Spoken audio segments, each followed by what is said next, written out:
कि चुनी हुई सरकार को आप गिरा दें। इलेक्शन से चुन के सरकार बनी, आपने इसको गिरा दी।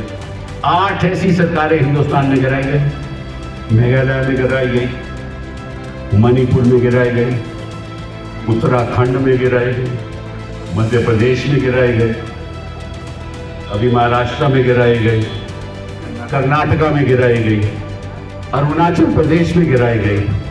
कभी सुना है ऐसे किसी भी लोकतंत्र देश में कि इलेक्शन के कोई जीत के आए तो आप खरीदो फरोख्त करके सरकार ही गिरा दो? और वही लोग जो सरकार गिराते हैं वो मंत्री बन जाते हैं। बेइंसाफी का खून इनके रग में दौड़ता है, क्योंकि बेइंसाफी के साथ ये सत्ता चला रहे हैं।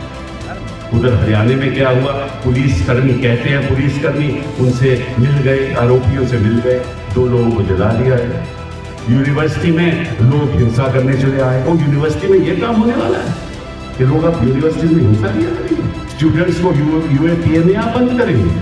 आप क्या कर रहे हो? देखिए, महाराष्ट्र से मुझे सुबह से फोन आ रहे हैं, मुझे कह रहे हैं कि उन्होंने लव जिहाद वहां शुरू कर दिया ताकि हिंदू मुस्लिम डिवाइड हो जाए। अब हो क्या रहा है, बड़ी विचित्र बात है, और मेरा ख्याल दुनिया में ऐसा उदाहरण शायद कहीं आपको मिल नहीं सकता कि चुनी हुई सरकार को आप गिरा दें। इलेक्शन से चुन के सरकार बनी, आपने इसको गिरा दी। गवर्नर आपका, स्पीकर आपका, कोर्ट की कोई दखलंदाजी नहीं। 8 ऐसी सरकारें हिंदुस्तान में गिराई गई। मेघालय में गिराई गई, मणिपुर में गिराई गई, उत्तराखंड में गिराई गई, मध्य प्रदेश में गिराई गई, अभी महाराष्ट्र में गिराई गई, कर्नाटका में गिराई गई, अरुणाचल प्रदेश में गिराई गई, गोवा में होने नहीं दी। कभी सुना है ऐसे किसी भी लोकतंत्र देश में कि इलेक्शन के कोई जीत के आए तो आप खरीदो फरोख्त करके सरकार ही गिरा दो? ये कौन सा कानून है? और कोर्ट भी चुप रहते हैं। तो ये राजनीतिक अन्याय नहीं है। तो संविधान ने कहा था कि आपको राजनीतिक न्याय भी मिलेगा, सामाजिक न्याय भी मिलेगा और आपको आर्थिक न्याय भी मिलेगा। ये किस किस्म का राजनीतिक? और वही लोग जो सरकार गिराते हैं वो मंत्री बन जाते हैं। मतलब क्या आप डिफेक्टर भी बनते हो और मंत्री भी बनते हो? ये कौन सा कानून है? आप इस कानून को रद्द क्यों नहीं करते? मेरी छठी मांग,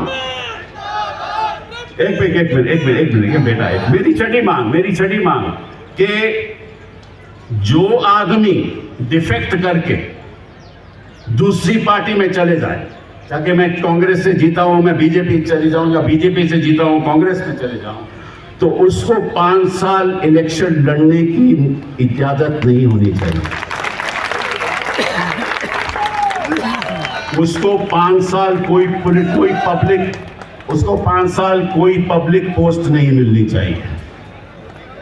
उसको 5 साल पार्लियामेंट से, असेंबली से बाहर रहना चाहिए। उसको 5 साल ना कोई पब्लिक पोस्ट मिलनी चाहिए, ना कोई पब्लिक सेक्टर, और ना कोई सपोर्ट गवर्नमेंट से मिलना चाहिए।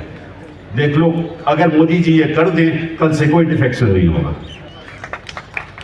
लेकिन ये करेंगे नहीं, क्योंकि इनकी बेइंसाफी इनके रग में दौड़ता है। बेइंसाफी का खून इनके रग में दौड़ता है, क्योंकि बेइंसाफी के साथ ये सत्ता चला रहे हैं। किसी को खरीद लो, किसी के घर आप सीबीआई पहुंचा दो। अभी इनको क्या लगा था कि लालू जी वहां बिहार में क्या हो रहा है,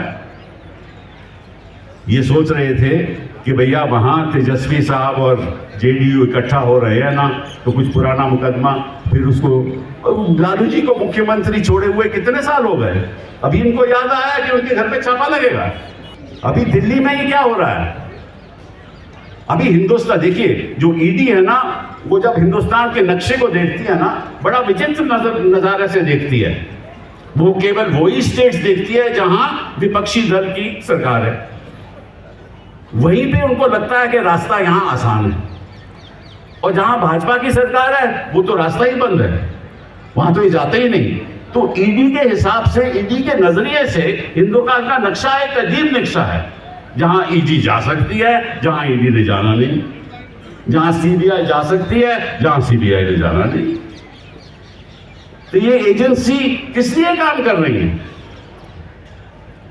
विवेक जी ने अभी बात की थी तो मुझे एक छोटी सी बात याद आ गई कि समझ लीजिए कि संविधान एक गाड़ी है, 4 पहिए वाली गाड़ी है, ठीक है ना, उस पर ड्राइवर मोदी जी है, एक पहिया उसका पार्लियामेंट है, वो उनके कब्जे में है, दूसरा पहिया उनका ये इलेक्शन कमीशन है, वो उनके कब्जे में, तीसरा पहिया एग्जीक्यूटिव, वो उनके कब्जे में ही है, चौथा पहिया जुडिशरी, वो कोशिश कर रहे हैं कि कब्जे में आ जाए, ठीक है ना, और वहां जो रेख देख करने वाला है वो ईडी है और सीबीआई है। तो अगर ड्राइवर सभी में कब्जा कर लेगा ना, तो गाड़ी जब चलाएगा तो ईडी कहेगा कहीं भी चले जाओ भैया, कहीं भी चले जाओ, सीबीआई कहीं भी कहेगी कहीं भी चले जाओ, किसी के घर भी पहुंच लो। ये किस किस्म का लोकतंत्र है? ये किस किस्म का लोकतंत्र हम बनाने जा रहे हैं? कैसा भारत हम बनाएंगे आगे के दिनों में? क्या होगा हमारे बच्चों का, हमारे ग्रैंड चिल्ड्रन का? कहां से इंसाफ मिलेगा?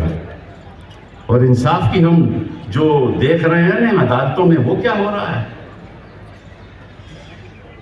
हम आप सीबीआई के कोर्ट में चले जाओ, ईडी की कोर्ट में चले जाओ, मतलब कि आप सोच भी नहीं सकते क्या हो रहा है वहां। न्याय की बात तो छोड़ दो, हम तो लोगों को कहते हैं कि साहब आपको बेल नहीं मिलने वाली। कौन बेल देने वाला है आपको? मैं किसी की जुडिशरी के खिलाफ बात नहीं कर रहा, लेकिन जो लोग सोच रहे हैं वो ऐसा सोचते हैं कि साहब हमें तो बेल नहीं मिले। तो अगर न्यायालय के बारे में लोग ऐसे सोचने लगे तो फिर बचा क्या लोकतंत्र में? आप ही बताओ, क्या करेंगे हम? मतलब कि एक पीएचडी पीएन की नौकरी के लिए अपनी एप्लीकेशन देता है, पीएचडी, एक एमबीए ड्राइवर बनना चाहता है। ऐसे ऐसे उदाहरण हैं, चाहे वो उत्तर प्रदेश हो चाहे वो मध्य प्रदेश हो। किस किस्म के हम एजुकेटेड क्लास प्रिपेयर कर रहे हैं कि उनको नौकरियों की तलाश है, वो पीएन और ड्राइवर बनने के लिए तैयार है, और हम कहते हैं कि हमारे युवा इतनी संख्या है कि भारत आगे बढ़ेगा। कहां से भारत आगे बढ़ेगा? आप कहते हो कि साहब हमारी जो इकोनॉमी है, हमारी जो आर्थिक स्थिति है बड़ी अच्छी है, जीडीपी ग्रोथ हमारी 6.3 है। अरे जीडीपी ग्रोथ आपकी 6.3 है, पर आपकी बताइए टोटल जीडीपी है कितनी? $3.5 ट्रिलियन। और मालूम उत्तर यूनाइटेड स्टेट्स की कितनी जीडीपी है? $23 ट्रिलियन। कहां की आप बात कर रहे हो? हमारा पर कैपिटा इनकम $2,000 है, मतलब 1,60,000 रुपया सालाना। 1,60,000 रुपया सालाना मतलब कि वही 12,000 रुपया, 15,000 रुपया सालाना। 15,000 रुपया सालाना मतलब कितने हजार महीने का पर कैपिटा इनकम? वो कहां से गुजारा करेगा अपना? तो आर्थिक अन्याय, सामाजिक अन्याय। अभी देखो वहां बिहार में क्या हुआ, सीवन में क्या हुआ, आज ही की खबर। वहां कुछ लोगों को लिंच किया गया क्योंकि किसने अफवाह फैला दी कि ये कुछ ऐसी चीज, ऐसी पदार्थ ले जा रहे हैं, उनको लिंच कर दिया गया। उधर हरियाणा में क्या हुआ, पुलिसकर्मी, कहते हैं पुलिसकर्मी उनसे मिल गए, आरोपियों से मिल गए, 2 लोगों को जला दिया गया। यूनिवर्सिटी में लोग हिंसा करने चले आए। और यूनिवर्सिटी में यह काम होने वाला है कि लोग अब यूनिवर्सिटीज में हिंसा किया करेंगे, स्टूडेंट्स को यूएपीए आप बंद करेंगे। आप क्या कर रहे हो? तो एक नई सोच के साथ एक नया सिस्टम, इसीलिए मैंने सोचा कि आज के दिन कुछ ऐसा काम किया जाए, आपके सामने कुछ ऐसी चीजें रखी जाए ताकि एक नई सोच के साथ, एक ऑल्टरनेटिव विजन के साथ भारत आगे बढ़े।